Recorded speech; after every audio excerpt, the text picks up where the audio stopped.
नाज़रीन, मैं हूं लुकमान अली और आप देख रहे हैं मेरा यूट्यूब चैनल। उम्मीद करता हूं कि आप सब दोस्त जहां भी होंगे बिल्कुल खैर वाफियत से होंगे। नाज़रीन, पाकिस्तान ने अपने 16 रुकनी स्क्वाड का ऐलान कर रखा है ऑस्ट्रेलिया के खिलाफ। अब उस स्क्वाड में से तब्दीलियों से मुतल्लिक खबर है कि उस स्क्वाड में कुछ तब्दीलियां हैं। वो मैं आपके सामने रखूंगा कि वो कौन कौन से नाम है जिस मुतल्लिक ये सारा कुछ होने जा रहा है। और कोच माइक हैसन ने गुफ्तगू की है। अगर मोहम्मद रिजवान टीम से ड्रॉप हो सकते हैं तो कुछ और नाम क्यों नहीं, यह है असल कहानी।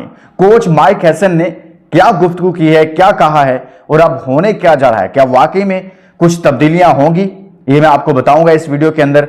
खास तौर पर कुछ बड़े नाम जो लंबे अरसे से पाकिस्तान की तरफ से अब बड़े बड़े इवेंट्स को उन्होंने खेला है। आईसीसी का कोई इवेंट्स जो गुज़िश्ता 7-8 साल में, बल्कि यूं कहिए कि 9 सालों में, वो उन्होंने मिस नहीं किया। हर आईसीसी के इवेंट में उन्होंने पाकिस्तान क्रिकेट टीम का वो हिस्सा रहे, ना सिर्फ स्क्वाड का बल्कि प्लेइंग 11 का हिस्सा रहे। तो अब एक ऐसा वक्त आ गया है कि जहां मोहम्मद रिजवान को ड्रॉप कर दिया गया है, तो वो साहिबान टीम में क्यों हैं?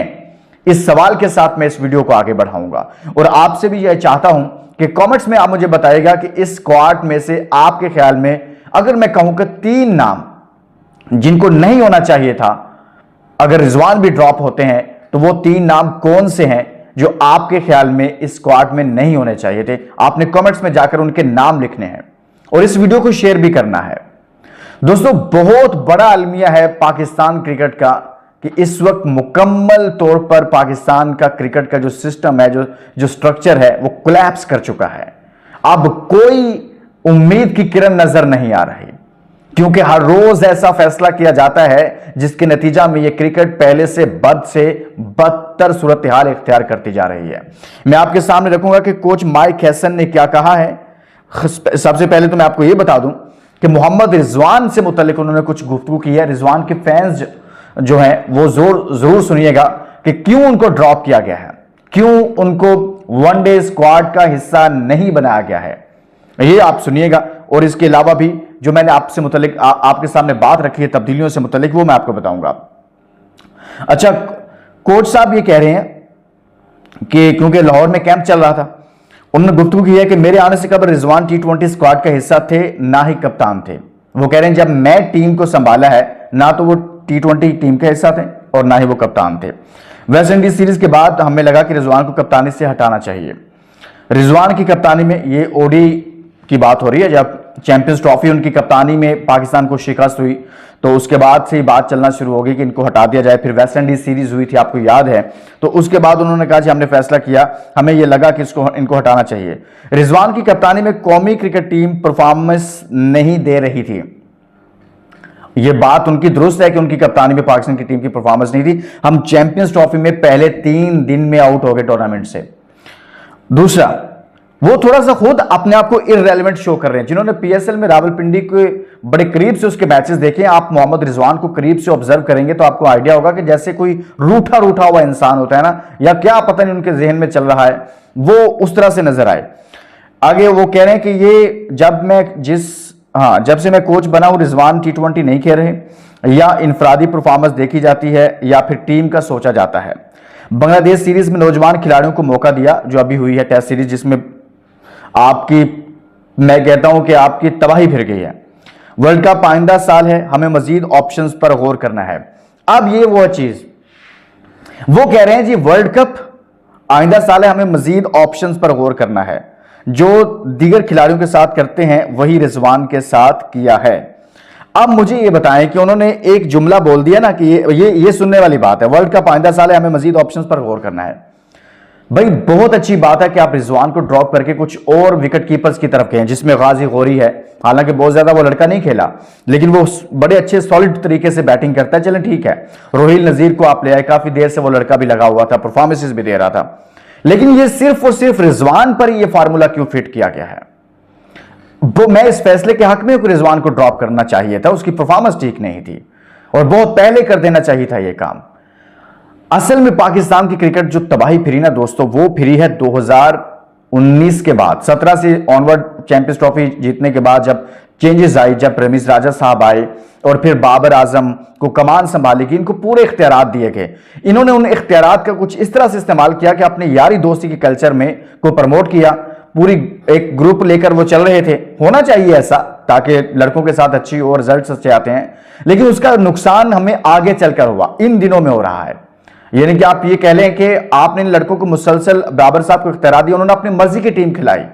आप पिछले सालों में चले जाएं तो वही लड़के खेलते आ रहे थे, तो उसके नतीजा में ना तो हम कोई आईसीसी का इवेंट जीते, ना हम कोई अच्छी परफॉर्मेंस दे सके, और इक्का दुक्का कोई अच्छी परफॉर्मेंस आ जाती थी तो उसके नतीजा में हम कहते थे जी बस बस बहुत हो गया। तो टीम पर बात करते थे तो बाबर आजम के फैंस आकर कहते थे ये क्या बात कर रहे हैं। उस कल्चर ने नुकसान पहुंचाया। लेकिन मैं वापस आता हूं, बात कहीं और चली गई है कि भाई ये फार्मूला क्या शाहीन अफरीदी पर लागू नहीं होता? अगर रिजवान की परफॉर्मेंस ठीक नहीं है, और मैं एग्री कर रहा हूं कि ठीक नहीं है, तो माइक हैसन साहब शाहीन अफरीदी की कौन सी परफॉर्मेंस है जिस वजह से आपने उनको टीम में रखा हुआ है? गुज़िश्ता 7-8 सालों से ना कोई एक आईसीसी का इवेंट ये जितवा पाए, ना चैंपियंस ट्रॉफी, ना कोई T20 वर्ल्ड कप, ना ओडीआई वर्ल्ड कप। हम पहले राउंड से बाहर हो रहे हैं, हम आयरलैंड से हार रहे हैं, हम यूएसए से हार रहे हैं, हम बांग्लादेश से बार हार रहे हैं। एक ओडीआई सीरीज, 2 टेस्ट सीरीज, और फिर छोटी छोटी टीमें हमें हरा रही हैं। मतलब यह है कि पाकिस्तान की क्रिकेट यहां पर पहुंच गई है। तो आपने रिजवान को तो ड्रॉप कर दिया, तो हारिस रऊफ साहब जो इतने लंबे अरसे से हैं, इनकी क्या परफॉर्मेंस है? इनका मुझे बता देना कि कौन सी ऐसी परफॉर्मेंस है, कौन सा ऐसा मैच है कि हारिस रऊफ पर वो मैच आया हो, आखिरी ओवर का उन्होंने दिफा करना हो, उन्होंने पाकिस्तान को मैच निकाल कर दिया। कितने ऐसे अहम मैचेस हैं जो हारिस रऊफ ने हरवाए हैं, और ऐसे लगता है कि हारिस रऊफ साहब तो एक ऐसे बॉलर नजर आते हैं समटाइम कि जैसे वो किसी दूसरी टीम की तरफ से खेल रहे हों। यानी कि 20-20 रन यार आए, एक फास्ट बॉलर जो इतनी लंबी क्रिकेट पाकिस्तान की तरफ से खेल गया है, वो अपने 20 रन को डिफेंड नहीं कर पाता, वो 15-16 रन कभी नहीं बचा पाता। और बार बार ये मौके आए हैं बड़े अहम मौके पर, और बहुत मरतबा ऐसे हुआ कि उसने जीते हुए मैचेस को इसकी बॉलिंग की वजह से पाकिस्तान हारा और पाकिस्तान के हाथ से वो मैच निकला। शादाब खान, नसीम शाह, ये वही फेसेस हैं भाई। अगर रिजवान, मेरा यहां पर नुक्ता नजर इस वीडियो में यह है कि अगर आपने रिजवान को कोच साहब निकाला है और आप ये कह रहे हैं कि दीगर खिलाड़ियों के साथ जो दीगर खिलाड़ियों के साथ करते हैं वही रिजवान के साथ किया है, भाई दीगर के साथ तो आपने कुछ किया ही नहीं है। जिनके साथ असल में आपने करना था, आपने कर किसके साथ दिया? वो मजलूम बेचारा कामरान गुलाम।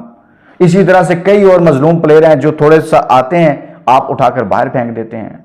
एक लंबी तवील फहरिस्त है उन लड़कों की। लेकिन आपको चाहिए था, अगर रिजवान को किया और वर्ल्ड कप 2027 आपने सामने रखकर चल रहे हैं, तो भाई आपको फिर शाहीन अफरीदी को ड्रॉप करना है, आपको हारिस रऊफ की भी मुतबादिल ढूंढना है, आपको नसीम शाह का भी मुतबादिल ढूंढना है। इनकी भी परफॉर्मेंस ठीक नहीं है, आप फिर नए लड़कों को लेकर आए ना। आप क्या वर्ल्ड कप इनके साथ खेलेंगे? तो मेरिट पर जाएं। ये नहीं हो सकता कि ये अब अच्छा लग रहा है, ये मुझे अच्छा नहीं लग रहा, उसकी परफॉर्मेंस चूंकि वो मुझे अच्छा लग रहा है, परफॉर्मेंस नहीं भी ठीक तो कोई मसला नहीं है। ये इसकी परफॉर्मेंस ठीक नहीं है और ऊपर से मुझे अच्छा भी नहीं लग रहा, तो आप इसे उड़ा दें, बाहर कर दें। और मैं बार बार कह रहा हूं कि मैं इस चीज के हक में रिजवान को ड्रॉप किया गया है, लेकिन मैं ये चाहता हूं कि भाई इन बाकी लड़कों की फिर क्या परफॉर्मेंस है। अब हर तरफ से आवाज उठ रही है कि इनको स्क्वाड से निकालो, भाई इन पर बात हो रही है। सलमान भट्ट साहब ने भी बात की है कि इनको सिर्फ इसलिए स्क्वाड में रखा गया चूंकि एक्सपीरियंस है। भाई आपने कब तक इस चीज के नाम पर पाकिस्तान की क्रिकेट को तबाह करना है कि जी हम बैक कर रहे हैं, हम इनको बैक करना है। आपको भी बैक करना चाहिए। कोई बात करता है उसे कहते हैं भाई आप बैक करो, क्या कर रहे हो?